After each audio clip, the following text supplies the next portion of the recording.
Hi, welcome back to my YouTube channel. My name is Julia, and in today's video I am going to be doing a September recap of every book that I read in September. I honestly want to keep this plain and simple because I think these videos kind of bore me, and I don't know if that's anyone else, but especially when I watch reading vlogs and then they just recap the books they read in the reading vlogs, kind of makes me a little... I'm gonna go on Goodreads.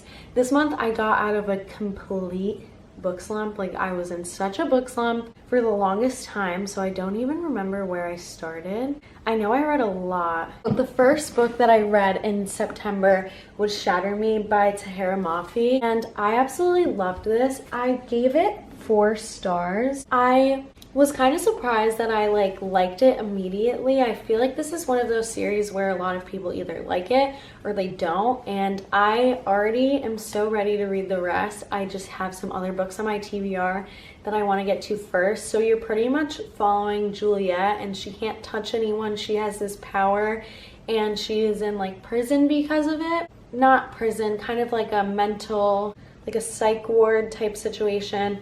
So you're following her through this, and that is the first book, and I don't want to say anything else because I went into this blind and I absolutely loved it. The next book that I read was The Fine Print by Lauren Asher, and I gave this one 3 stars. I wasn't too impressed by it, I guess. I am not a fan, and you can hate on me all you want, of Disney adults. I like Disney, but I'm not a Disney adult. We all know who we're talking about. I don't think it was that either. I just really didn't connect with this relationship. It was Rowan and Zara, and like nothing about it got me. I was just so not interested in this, but I gave it 3 stars for just the storyline. Like, I really liked how this book was written, and basically Rowan's grandfather ran a theme park, and he wrote a bunch of letters for everyone of the brothers of Rowan, and they basically say what you have to do in order to get your share. And I honestly really don't remember anything else. But then we go into 2 really fun books that I have to get up here. So the next book that I read in September was American Psycho by Bret Easton Ellis. And I don't want to say too much about this. I rated it 4 stars. The only reason I'm not going to say like too much is because I already put out a reading vlog with this book in it, so it would just be kind of repetitive. But if you know this book, it's gory, it's gross, it's crazy what rich people could get away with. That is literally what it's about. You're following Patrick Bateman. A lot of people, I checked trigger warnings because this book was too much for me, and I am usually okay with reading these kinds of things, but this took it to a whole nother level, and I compared it to like probably 10 times worse than the movie, because the movie you're just watching the acts happen. This, he's describing every little thing. And that's also why I gave it 4 stars, because the writing was just, I loved it. Then I read The Outsiders by S.E. Hinton, and I don't know, this is such a classic. I rated it 4 stars. I read this in middle school and had to read it again now that I'm in like my little book era. I'm super excited that I got to reread it. It was really small and it was so easy to follow. I love the storyline. Pretty much it's about the greasers and the Socs. I don't know if I really need to explain this. I feel like everyone has read this book or watched this movie, but I love it. Okay.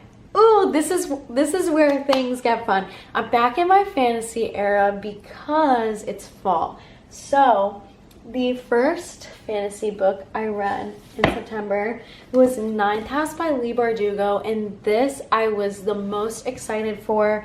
I rated it 5 stars, and pretty much you follow Alex Stern and the secret societies at Yale. And I love it because I'm from Connecticut, and I also know about like the secret societies. Like, it's a real thing, but I just found this concept so interesting, and I have to get the second one because I'm obsessed with it. And not to mention, the cover is probably one of my favorite covers that I own. I was so set on finishing the Caraval series this month. I read all 3 of these. You start off with Caraval. Then you go to Legendary. I loved this book. I gave it 4 stars. This entire series is 5 stars for me. It's just amazing.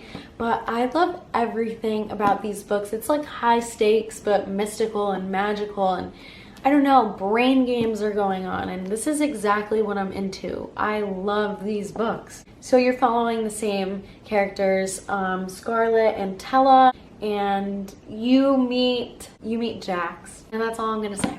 Or do you meet him in the next one? Oh shoot, I think I messed that up. I think you meet him in the next one. Finale, I gave 5 stars. This was an incredible book. Again, same characters, some new introduced ones. The storyline just gets so much more like cool and complex. It started out as a game, and it gets so far away from that, and I love it. Well, I gave this 5 stars. This is definitely a series that I would check out, and if you're not like that big into fantasy or want to start reading fantasy, I definitely pick up some Stephanie Garber books because they're so easy to read, and there's not a lot of politics or anything. I don't even think there is politics. After that, I went into Once Upon a Broken Heart. I love this cover, but I gave it 3 stars because I guess it just wasn't what I expected it to be. It was about Jax, and he's my favorite character, or one of my favorite characters, so I was super excited about this. I was just like disappointed. I think it was too hyped up for me, and that's what ended up happening. I'm honestly not sure. The next book I read in September was Things We Left Behind, and this one I'm low-key so disappointed in. It was 4 stars. Don't get me wrong, it's by Lucy Score. I love Lucy Score books. This entire series is 5 stars for me. But everyone anticipated so heavily Lucian and Sloane's story, and I loved it, but something was missing. Like, it just wasn't the romance story that I thought we were getting from them. All of our questions are answered, like how they met, what's going on, what's Lucian's job, and so that was really cool. But I don't know. It was a good Lucy Score book, definitely 4 stars. Her writing, her stories are so easy to read, but I don't know. I have to go up here because, and I cannot believe I am saying this, I read and finished Kingdom of Ash, which is the last book in the Throne of Glass series by Sarah J. Maas. I am a huge Sarah J. Maas fan. I don't know if you can see, but I have my ACOTAR series, and then I read the entire Throne of Glass series, so now I just have to read Crescent City, which I just don't know when I'm going to be mentally prepared to do that because they're chunky. This I put off for so long, and I think it's because I put it off during the summer. I just did not want to read this, and it was a little bit slow in the beginning because I had to get back in and remember all the characters and kind of remember the storyline. But, you know, she never disappoints with like this chunk of the book, not even, like maybe that. She knows how to end books. She knows how to end series. Like, these books are so good. And something that I really like about the Throne of Glass series is with ACOTAR, it was just about Farah and then Nesta.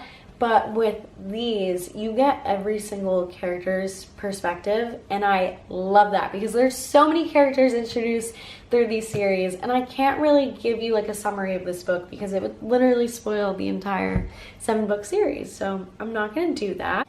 I read A Flicker in the Dark by Stacey Willingham, and I gave this 3 stars. It just like wasn't the best thriller, wasn't the worst. I just like expected so much more from this, I guess. I was super excited about the storyline because it's basically about Chloe Davis, and when she was 12, 6 teenage girls went missing, and the serial killer was her father. And then 20 years later, she's a psychologist in Baton Rouge and getting ready for her wedding, and these like copycat murders start showing up again, and I don't know, it was just lacking. The storyline was great, but at just points it got really boring and slow. They did get me with the plot twist, I will say that. And with that, I literally think this is my biggest reading month yet. I'm gonna count how many books this is. This is 1, 2, 3, 4, 5, 6, 7, 8, 9, 10, 11. I read 11 books and one of them was 1,000 pages long. I can't even hold them up. Okay, hopefully I got a thumbnail in there. I can't believe I read that many books. Like, this is a table right now. I also started the Natural series. So that's gonna be my first book in the month of October. I literally cannot believe it's already October. It's October. It's October, tomorrow. If you guys enjoyed this video, please like, subscribe, all of that jazz. And if you liked any of these books or if you have any book recommendations or videos, please leave them in the comments below because I would love to hear your input and I want to make content that everyone can enjoy, not just me. I will see you guys in the next video.